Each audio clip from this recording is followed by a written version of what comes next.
A simple ride home turned into a quiet moment that changed how I saw my life and myself forever. Asterisk before we begin. Leave a comment telling me where you're listening from. And don't forget to subscribe for more stories like this. Asterisk, that evening felt ordinary at first. The kind of visit that stretches longer than planned because family conversations drift easily when you haven't gathered in a while. The air had cooled quickly, wrapping the front steps of my sister's home in a dim bluish haze, and I realized too late that I'd stayed longer than intended. That was when my cousin's son, Evan, offered me a ride home. I hesitated, more out of habit than need. Accepting help has never come easily to me, especially from someone I still remembered as a child racing toy cars across my living room floor. But the daylight was fading, my joints felt stiff, and his offer was warm and matter-of-fact, so I nodded and thanked him. Outside, the street carried the scent of pine needles and cool evening air, while distant televisions hummed softly behind closed windows. Evan waited by the car, tall and calm, carrying that same steady presence he had always had, only now shaped by adulthood. The heater was already on when I slid into the passenger seat, and the warmth felt like a small mercy I hadn't known I needed. As we pulled away, our conversation stayed light, touching on work, his new place near the edge of town, and how quietly time seems to move until you look back. His voice was relaxed, unhurried, and I felt something in my shoulders ease. Streetlights painted long golden lines across the road, trees swaying gently as if bowing to the night. Every so often, he glanced my way with attentive ease, not intrusive, just present, and the car felt like a pocket of calm removed from the outside world. Near the old school, he asked how I had truly been doing. Not the polite version, but the honest one. The question caught me off guard. People rarely ask with intention anymore. I paused, then spoke more openly than I expected, admitting that I felt the weight of passing years more sharply lately, that life hadn't unfolded the way I once imagined, and that sometimes I wondered if I'd missed important turns along the way. He listened quietly, not rushing, not interrupting, giving my words space to exist. That simple act felt unexpectedly powerful. By the time we passed the lake, streetlights shimmered across the water, and when he finally spoke, he said he had always admired my strength, even during moments that must have been difficult. His words weren't dramatic, just sincere, and they landed softly but deeply. As we turned toward my street, an unspoken understanding settled between us, not awkward or emotional, just human. When we reached my driveway, I felt lighter than I had in weeks. As if something unseen had quietly shifted within me. The next morning arrived, wrapped in a thin layer of fog that softened everything it touched. And I found myself sitting at the kitchen table longer than usual, cradling my coffee and replaying the drive from the night before. It wasn't just the conversation that stayed with me, but the feeling of being noticed in a way I hadn't realized I was missing. His quiet attention, the patience in his pauses, and the sincerity behind his words kept drifting back to me as I moved through small morning routines. I told myself it was simple gratitude, that meaningful conversations happen all the time, yet something about this one felt different, calmer but deeper, like a part of me had gently stirred awake. Around midday, my phone buzzed. Seeing Evan's name made me pause longer than expected. His message was simple, asking if I'd made it home safely and offering help if I needed anything while he ran errands nearby. I replied politely, thanking him again for the ride, thinking nothing more would come of it. But moments later, another message appeared saying he had enjoyed our conversation and hadn't gotten the chance to say so before. It wasn't flirtatious or suggestive, just honest, and that honesty settled warmly in my chest. The afternoon passed slowly as I kept myself busy, though my thoughts wandered back to his words more than once. By late afternoon, dark clouds gathered overhead, casting the neighborhood in muted gray. Needing fresh air, I stepped outside for a walk. The air smelled like damp earth, and fallen leaves stuck lightly to the pavement under my shoes. Halfway down the block, a truck slowed beside me, and I turned to see Evan smiling from the passenger window. He explained he was dropping something off nearby and offered a ride when the first drops of rain began to fall. I hesitated briefly, unsure how to name the quiet pull I felt toward his steady presence, but he waited without pressure.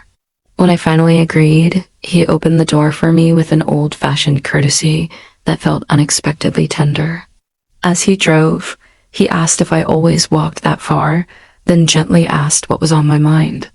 I surprised myself by answering honestly, admitting I'd been thinking about life and what came next. He nodded and confessed he wrestled with those thoughts too, more than people assumed. That realization shifted something again, reminding me that uncertainty doesn't disappear with youth. The rain tapped steadily against the windows as we pulled near a small park, and he parked briefly, asking quietly whether I felt stuck or simply unsure. His question carried no judgment, only care, and when I admitted it was a bit of both, he reminded me softly that I wasn't invisible or forgotten. The affirmation reached deep, grounding me in a way I hadn't known I needed. When he dropped me off moments later, the rain had slowed, and as I stepped out of the truck, I felt once again that subtle internal shift, gentle but undeniable, as if life had quietly opened a door I hadn't noticed before. The days that followed were outwardly calm, filled with familiar routines and ordinary responsibilities, yet internally something had shifted. My thoughts kept circling back to those quiet moments of conversation, to the steadiness in Evan's voice and the way his words had settled into places I hadn't visited in years. It wasn't romantic or complicated, just a renewed sense of connection that reminded me I was still part of something larger than habit and routine. One evening, as the sun dipped low and painted the sky in warm shades of golden peach, I found myself tidying the living room without any real purpose, simply needing to keep my hands busy while my mind wandered. That was when my phone rang. Seeing Evan's name brought a small pause, followed by a quiet curiosity I didn't try to dismiss. His voice, when I answered, sounded warm yet tentative. He explained he was making dinner for his mother and happened to be passing my street, and he wanted to check in.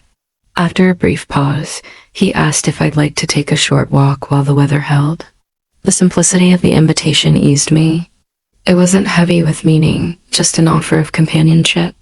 I agreed, and minutes later, I stepped outside into cool evening air, carrying hints of fresh grass and distant wood smoke.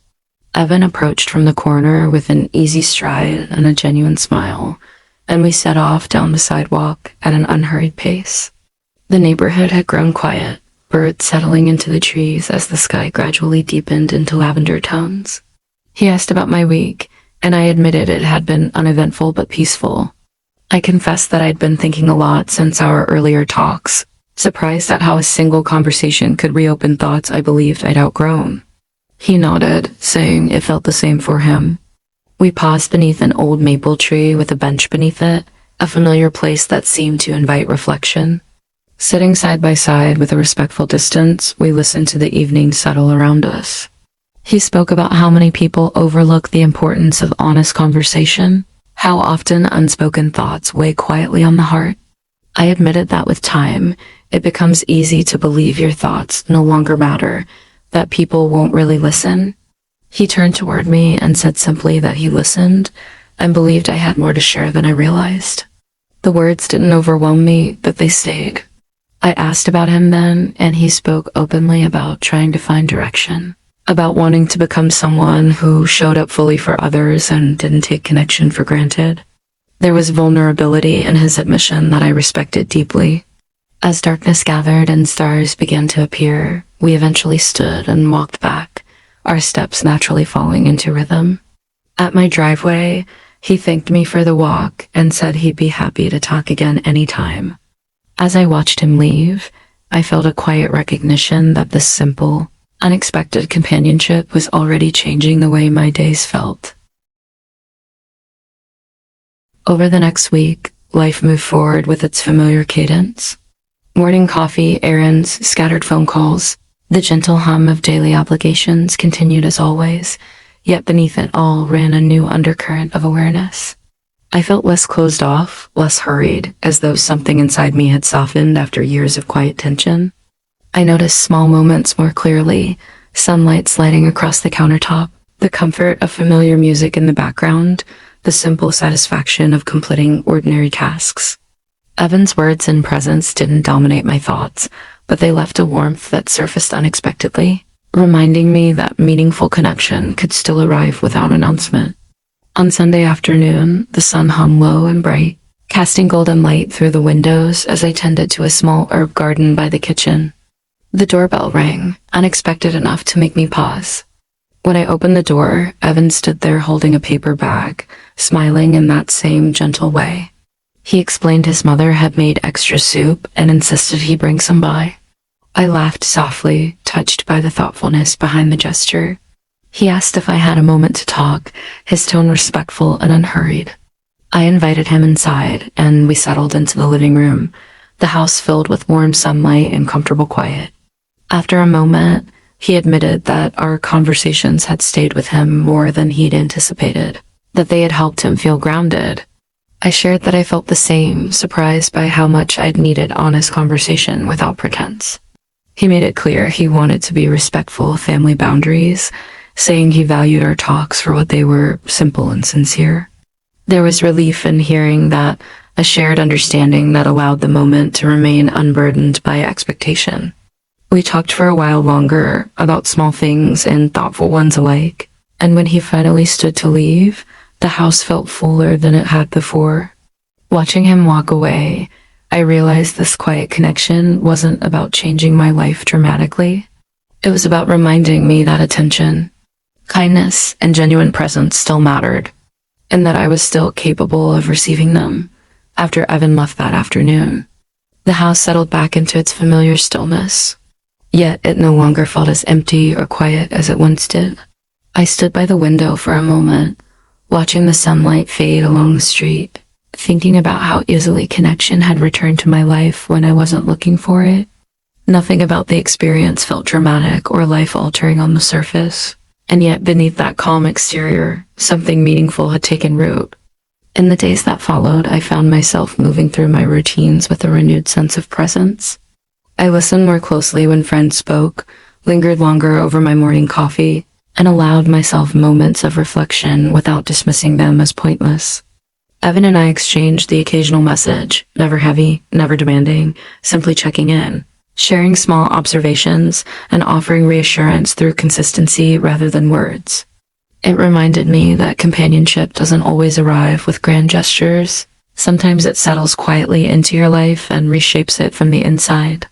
I reflected often on the idea of being seen, how powerful it is to have someone acknowledge your thoughts without trying to fix or reshape them.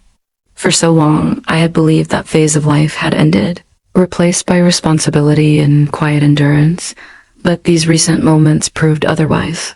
They showed me that sincerity has no age and that meaningful conversations don't belong to any particular chapter of life. One evening, as I stepped outside and felt the cool air brush against my face, I understood that this experience wasn't about Evan alone. It was about rediscovering my own willingness to open up, to share space with another person without fear or expectation. The connection we shared remained grounded in respect, steadiness, and simple human care. And that, I realized, was enough. As the days continued, I didn't know exactly where this renewed sense of awareness would lead, but I no longer felt the need to define it. The quiet reassurance that I wasn't alone, that my thoughts still mattered, and that connection could still find me was more than sufficient. Life hadn't changed its course, but I had changed how I walked through it, carrying forward the knowledge that even the most unexpected conversations can gently realign the heart.